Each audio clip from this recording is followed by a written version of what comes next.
hearty good morning to all. From our English Reader course book, I'll explain a lesson for you today. So turn page number 81.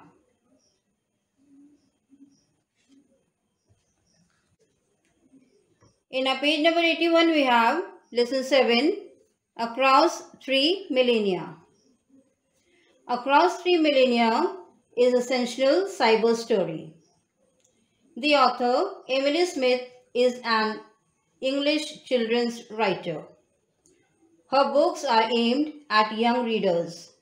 Her writings are mainly for young corgi books and orchard books. Now, let us have some talkings about the term millennia. Okay? Millennia is a period or cycle of 1000 years. It could be known as kiloyear. Alright? In this lesson, two stories are described from one side to the other of a period or cycle of 3000 years. First story is of Lalda, an astronaut, and the second story is of Philip, a desperate. Both the stories are moving together side by side on their own particular tracks in complete harmony. Okay? So, let's start from Lalda's story. Welcome to the story of Lalda. Before laying the foundations of the story, let us talk about the characters. There are only two characters in this story. First is Lalda and second is Brill. Okay? Lalda is a smart astronaut and Brill's assistant. Brill is a smart astronaut who enforces the rules. The setting of the story is in the future in a spaceship called the CMF-22.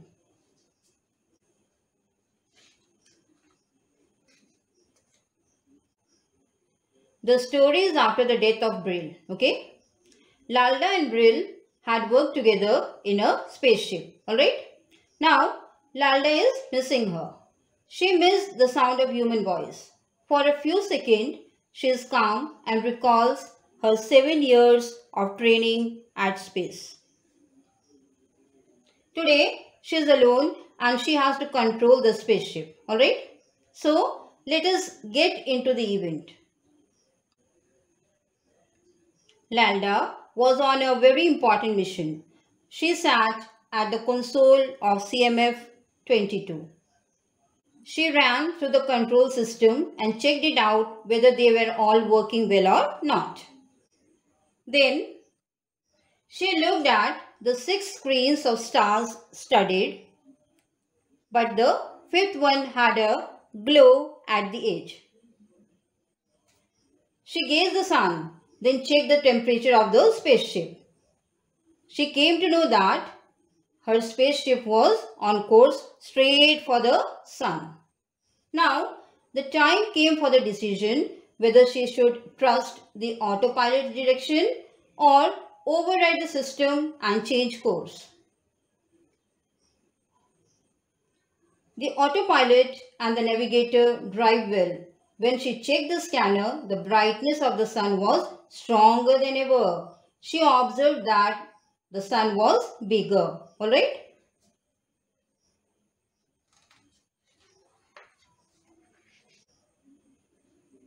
Now, with her heart racing, she came to know that the CMF-22 was leading towards the sun. Right away, she started to do all the checks again.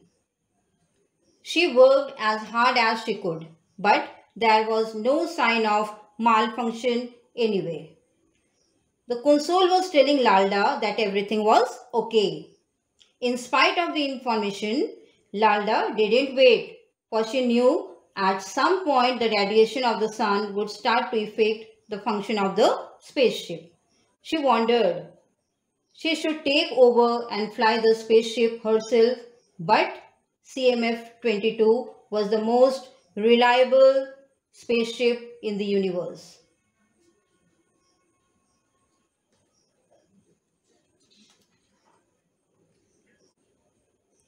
She had a little doubt in herself, but trust her own instincts. So what did she do? She made her decisions and pressed the startup button. Lalda started controlling the spaceship and awaited the sun. Alright? There was a beeping noise on the control panel and she glanced up the lights. Lalda was relieved as she looked at the screen. The world of space was hers. Now, let us get into Philip's story.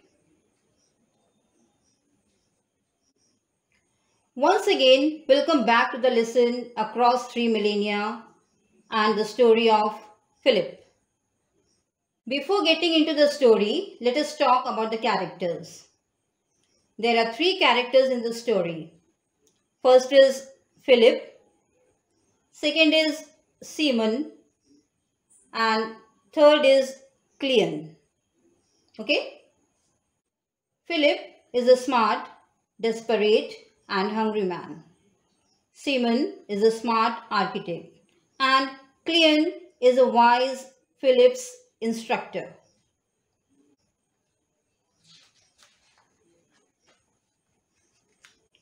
The setting of this story is the temple worksite in ancient Greece. Philip, a young man who requires a job, is very nervous because his family is beginning to starve. Cleon knows the family of Philip. Philip is sitting under a fig tree on a very hot day, gazing at the abacus. As before our tests or interviews, we are revising or practicing our learnings. Same like that. Alright? Then what happens? Simon and Cleon arrive talking about the temple. Philip looks at them with hoping eyes. Okay? Then Simon asks Philip, is he the very person looking for a job? Philip says, yes, sir. Simon is supposed to say, why should Philip be chosen for the job? Okay? On the other side, Philip is nervous, as sometimes we get nervous seeing the question papers during our tests or interviews like that. Okay? So, let us get into the event. Simon was deciding what he should ask Philip, and Philip was trying to calm himself for the first few minutes.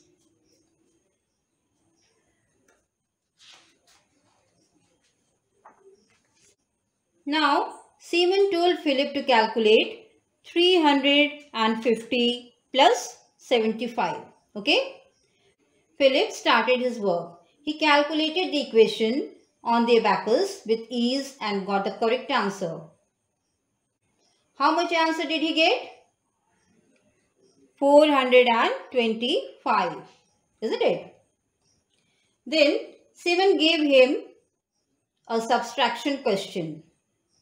6,000 minus 1,555. Okay. Now, Philip went to work again and replied with confidence that he got 4,445. Simon nodded, yes. He gave Philip the last equation to solve. 5,000 minus 5. Now, Philip started fiddling with all the beads. He finished and looked at the result. What was that? 4,895? You know, he was about to say, but something made him stop and think. He thought, that couldn't be right. But how? The abacus could never be wrong. Like these thoughts were hammering his head. His head was buzzing with doubt. He made his decision and said 4995 means 4,995. Okay. Simon was observing every action and reaction of Philip. For on the ground, beside his bare feet, were two halves of a bead one would find on an abacus. To examine Philip, it was his duty to know Philip as a whole, isn't it? So, he examined Philip's right decision, his effort and honesty. Like this, Philip was employed by Simon. Alright?